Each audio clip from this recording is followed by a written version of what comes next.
Hey guys, Tyler with Independence Overland, and today I wanted to go over something that I am surprisingly excited about now that I've had a chance to test it for the last week. So I've got it in the back of the FJ here, and we'll check it out real quick. So your first observation is I might have like a Zarges or an Alumabox case back here, but this is actually a refrigerator from ICECO. So I have had this in the shop for the last week, and I am intending on using it over the next several days. So first and foremost, let's give ICECO some credit. This is one of the coolest looking refrigerators that I've seen before. I don't know that you'd want to stand on top of this thing, but it is all aluminum all the way around, and it just looks like a heavy duty box. And it is very well built. This is a very sturdy, you can kind of see it flexing, that's my table more than the fridge. My considerations with this particular refrigerator are that this could be fit into anywhere. Natalia, my wife, has a Toyota RAV4 and she sometimes goes on her own trips. And this is a much better option than some of our bigger refrigerators that we've used. I've had it testing over in the corner of the shop all week, plugged into a Bluetti AC70, and that thing has been doing, I mean, it's amazing how this is sipping on energy. So this refrigerator is efficient, and of course it's very small, so you would expect it to be so. But with something like the AC70, I mean, it is just, I bet this thing can run for a week on a battery that size, which is 768 watt hours. So for some of the days that I had it sitting in the shop for 24 hours, I did have it on freezer mode. I think I had it set to about 15 degrees with water bottles in here. It did freeze those, and I was still very impressed with how little energy it used. Part of my concerns when this thing showed up are these plastic. No, they're not plastic. These are metal, and the entire shell is aluminum. This thing is stackable. This thing will fit anywhere. It is very lightweight. I've got a few drinks in here, so it's a little heavier, but this is an incredibly lightweight refrigerator. So from the time I'm recording this segment, Christmas is in 2 days. We have a 4-hour drive to go see family. And so what I'm gonna do is I'm gonna load this up with my Liquid Holiday Spirit. We're gonna run this 100% off the Bluetti AC70 for the next several days, and we're just gonna see how it does. So people are gonna be opening this thing up, getting inside of it, letting the cold out, you know, that kind of a thing. And of course it's not summer right now, but I think that this is a pretty good test. All right, so I'm gonna go home, load this thing up and start getting ready for this trip. And then I will come back to the shop in a couple days and I will give my final thoughts on this refrigerator. And then as time goes on, I will keep you guys updated on if it survives or not. Okay, so in here we have 1, 2, 3, 4, 5, 6, 7, 8, 9, 10, 11 regular size bottles. I've got some jam here, and then I've got cold brew and a few of Natalia's drinks that are the same size kind of can, like the size of like an energy drink can. So what is interesting that I'm seeing that's kind of a hit, it's such a small fridge that it's not that big of a deal because you're not trying to pack tons into it, but you cannot fit 4 cans in a row right here. So the small cans fit perfectly in between 3, and then you can kind of make up space there, but you can't fit 4 regular size cans in one direction. But as you can see, 5 cans fits pretty well from here to here. So that's that. And then I have a mason jar. I think this is, I forget what the size is. I think it's like a 30, no, it's got to be a 20 ounce maybe, 32 ounce, I don't remember. Typical mason jar size with the lid on it, which is perfect, which is big to me because of cold brew. And then obviously I have a water in here. I've got a little mini screwball because I'll be hanging out with Natalia's brothers. And then obviously this is like a little tiny 32 ounce creamer. So yeah, this is a 32 ounce mason jar then. And then we've got blue CBD in here.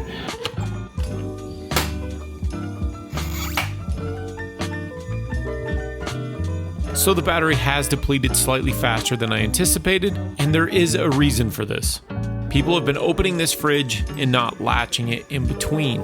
We'll dive into more on this shortly. The ICECO fridge does have a user-friendly app which you can hook up. You choose between refrigeration and freezer, Eco and Max, and for most of this trip I was using Max, but I turned it on to Eco for the last evening to conserve battery power. So I did use this refrigerator to go down for a 3-day trip. I had it in a heated car the whole drive down. It was like a 6-hour drive because of the snow that we had. And then when we got to our family's house, we hooked it up to this, or just left it hooked up to this for the whole time. So what I found is we left Saturday night, and then we had Sunday, Monday, and then I left Tuesday morning. And this was on max mode almost the entire time up until Monday night. I finally turned it on eco mode because the battery was down to about 19%. But that was in refrigerator mode, 33 degrees, and that was set on max mode just because I knew people would be taking drinks out and putting more drinks back in, so I want it to work like a proper fridge. I should quickly add here that I have reviewed a budget fridge in the past, and after a trip to Mexico with it in my buddy's truck, it left me less than impressed in the long run. I have turned down a bunch of offers to review fridges since then, because honestly, I've gotten spoiled with my expectations of how a 12-volt fridge should perform, and that last budget fridge that I reviewed did not meet those expectations. So one of the companies that I considered a budget refrigerator company is ICECO. And I've seen these pop up, and I've got a few friends with some of these. And they are one of the companies that reached out to me previously to offer to let me review one of their fridges. I turned them down at the time. And I really just wasn't up to speed on what they're offering. And honestly, I didn't have room for another fridge. So now that I have my new truck build coming, which I announced on the channel, and I'll link that right here, I am looking for more gear for that build. I'm trying to imagine for the new build how I'm going to lay that thing out. Like, I might go with a bigger refrigerator and a smaller refrigerator. I'm not entirely sure yet. And because of the footprint size of this, I wanted to check this thing out. So anyway, I ended up reaching out to ICECO, and I was like, hey, I would like to take you up on your previous offer, but with this particular refrigerator, because I just think it looks really cool. And in my mind, I was like, if this thing is half as good as it looks, this might be a good fridge. Another thing I have to say in regards to the ICECO brand is the friends that I do have really like them. I know Rob from Revere Overland, he uses ICECO refrigerators. And so because there's a few big names and some of my friends that use them, they're like, no, it works great for me. It gave me more confidence in some of these budget fridges. And ICECO, I wouldn't say is quite budget because they are still pretty expensive. They're up there with some of the bigger brands. But compared to what I normally run, this is a budget refrigerator. The first thing that I checked on this fridge, because honestly, if it didn't do this, I was gonna offer to send it back to them, was that it actually maintained the temperature that it claims to maintain. So I know that refrigerators are not gonna be perfect. You're never gonna have a fridge that you set it to 35 and it is exactly 35. It's more of like an average in a lot of situations. This refrigerator with the same external thermometer that I've used in all of my fridge testing, this thing read 3 degrees off, and that is more than respectable. That is up there with the big dogs. And so as soon as I saw that, I was like, okay, I'm ready to test this the rest of the way. So I did have this set for about 33 degrees most of the time, just because that's usually where I'm gonna have something like this. I'm looking at this as it's going to be a drink fridge, because honestly, it is perfect sized for that. I can keep my cold brew coffee, as I showed before, which is a mason jar, and then tall boy cans and stuff like that. They all fit perfectly in here. And then if you're gonna stop and get some food along the way, then this little compartment over here, which they do say runs at 9 degrees warmer than the rest of the fridge. In my testing, I did not find that, but it does say that. And it would make sense because the compressor is directly below the small compartment there. But that would be a perfect place to put like the rest of a sandwich or a burrito or something, because you don't want those foods to freeze, of course. So the second thing for me was gonna be the efficiency of this refrigerator. And like I said, it ran for about 3.5 days of being on max mode with people opening it. A few times I gotta say that the latches weren't closed just because we're drinking on Christmas as a family, and we didn't quite have these latched.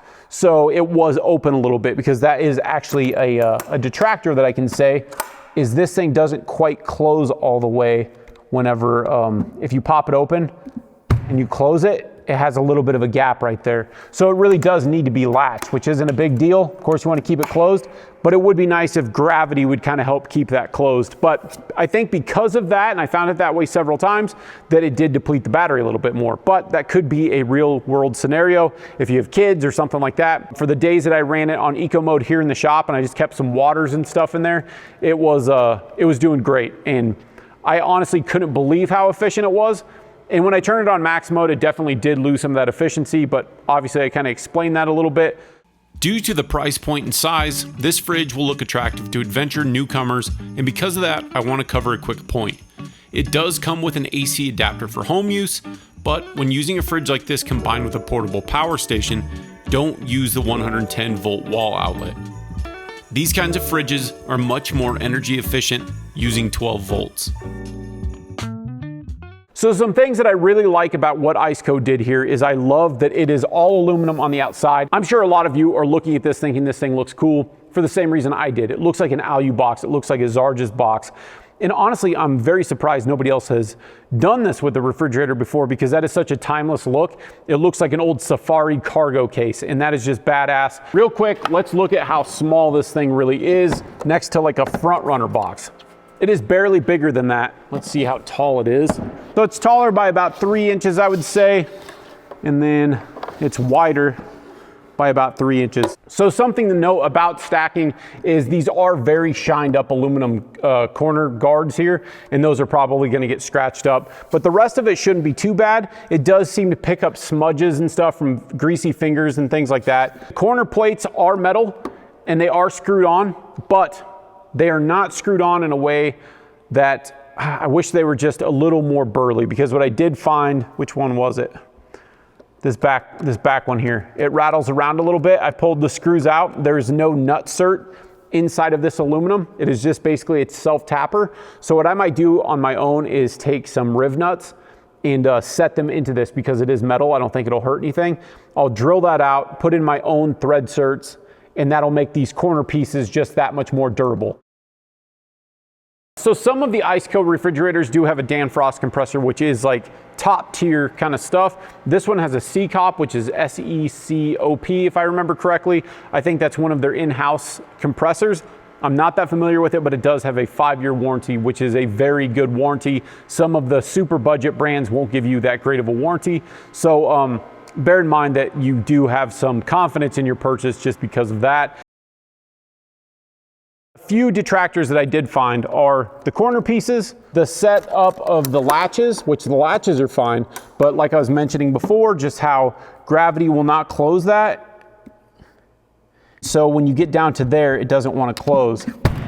Now it does seem once you've latched it, then it sits in its place fairly well. So now it's there. I don't know if it's going to creep up or anything, but if you just open it and you're getting back into it every time, you do need to latch that. Maybe I could oil these latches, I'm not entirely sure, or loosen them up. I should add here that this hinge design is referred to as the lid stay design, which is intended to prevent the lid from coming down on your hands with excessive force. So it does serve a purpose, and this may be beneficial depending on the end user. That could be annoying for some people, I can imagine. I think if you took the latches off, or the hinges off on the back and wallered them out a little bit, then you could set it up to where the lid sits just slightly taller on the back end, and then you could get it to do that, because it could be a cheap way to fix that issue. But anyway, I'll deal with that in the future. But the handles on the side are pretty robust. They seem pretty solid. I do notice that there are some screws here that match the rest of everything else on the corners and on the hinges and stuff. But there are also some rivets on it, which is probably a backup for giving it a little more durability. I kind of wish they would have done some of that on some of the corner hinges. I do know that the Allen keys look a little bit better, but they seem like they have stripped out a little bit. And that's kind of a bummer on that. So it does have locking latches, and maybe that matters to you if you are camping with the kids or something like that, and you lock off your alcohol if the teenagers are wild. So I can see that being a realistic function. So let's dive into the inside of this fridge, because there is something that I noticed. And again, I've only been testing this for about a week and a half or so. And there's something that I did find on the inside here. Now, first and foremost, it does not have a built-in light, which I don't think it really needs to at a fridge this size. But again, that might be a detractor for some of you. Those types of features do make prices go up. Something I found on this, and it doesn't look like the roof has any. Oh yeah, there's a ding here, and then there are dings on the bottom. So I had tall cans in here like Delirium, and then I also had a quart or a 32-ounce mason jar that I make cold coffee in. And so I had those sitting in here. Now everything closed and it didn't hit at all, and I closed this thing up, but I think it just barely touches perhaps, even though it's not leaving anything up here. Or maybe this is from something else. Maybe somebody picked out a beer and didn't want it and let it go or something, but there are dings in the bottom of the pan, and to my knowledge, I was not that hard on this thing. So this aluminum, while it's here and it's cool and it looks good, it'll be easy to clean, it does seem like it's pretty thin walled. So I'm not expecting them to put 1/4-inch plate. This is a lightweight refrigerator. So while that might bother some of you, to me, it doesn't matter, because I would rather have a lighter weight fridge than have one that's got like super thick aluminum just to put up with the extra, you know what I mean? So it is kind of nice in this lid here that you've got your error codes built right into the lid, so you don't have to search around for the manual or hope you brought it if this thing does have issues on a trail somewhere. So the rated current DC is 3 amps or 1.5 amps, while big refrigerators are usually 2.5 amps to 5 amps. So this thing is going to be incredibly efficient. And this is a 12 volt to 24 volt system. I know most of you are going to be using it with a 12 volt system. Something else to point out on this is it does have a vent here for the compressor as well as back here. And I think that that is just absolutely phenomenal, because that means if you stick it in a corner somewhere, I'm sure it's ideal to have flow from one place to another, but it's not as limiting because this thing can cool the compressor off. It's nice that it's on both sides because it kind of opens up its ability to breathe. These louvers on these vents, they don't stick out. It's more punched into the fridge, so it's not like you have sharp edges sticking out, which I do like. It looks good and it's very functional. On the controls here, it is very simple, and it is set up with the app, so you can go in with Bluetooth, turn this on, turn this off, adjust your settings. It does have a specific mode for Max or Eco, and it does have a specific mode for freeze or refrigerator. So I'm very happy with this refrigerator. I am going to be using this in my new build. I'm gonna find a spot for it, and my plan anyway is to kind of test out more stuff like this. So I'll have a dedicated fridge that always just lives in the vehicle, kind of like I have in the FJ, but it'll probably be a small fridge, a smaller fridge than what I'm used to. And then for certain trips, I can take along something like this. If we're gonna do a 2-week trip, then I'll have a place to put this. And then if we are doing just a weekend trip, maybe I don't need to bring it along, that kind of thing. We'll see where that goes, but this is a refrigerator that I am quite fond of. I do like the design of it. It looks super cool. It works well. And even though there's a few little things that I'm going to take it upon myself to improve on, I'm very happy with it. I do plan on using it. Like I said, some of my other YouTuber buddies, they have been pretty fond of the ICECO stuff, and they've had very good results with them.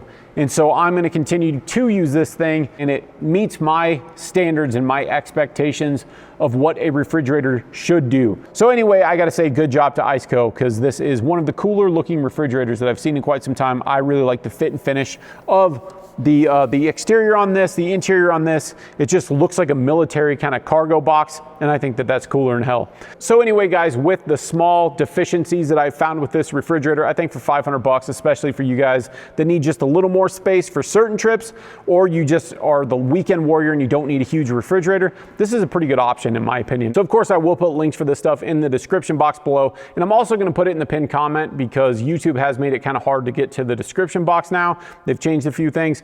So this is $499 at the time of this recording. Again, this is 2023, and this is $549. So for a little over $1,000, you can have a refrigerated setup in your vehicle. I think that this is a good combo because this little battery is just about the right size to run something like this. And then you also have access to USB ports, you have access to the inverter and all that stuff. So this could make a very easy car camping setup, overlanding setup. If you're just beginning, this is a pretty good setup. And then later on, maybe you get a slightly bigger refrigerator, and then you have the best of both worlds. All right, guys, so that's what I have for you today. I am pretty impressed with the ICECO stuff. I have not tested any of their bigger models. In the future, maybe I will. I have no idea how good those are compared to other options that I've tried before.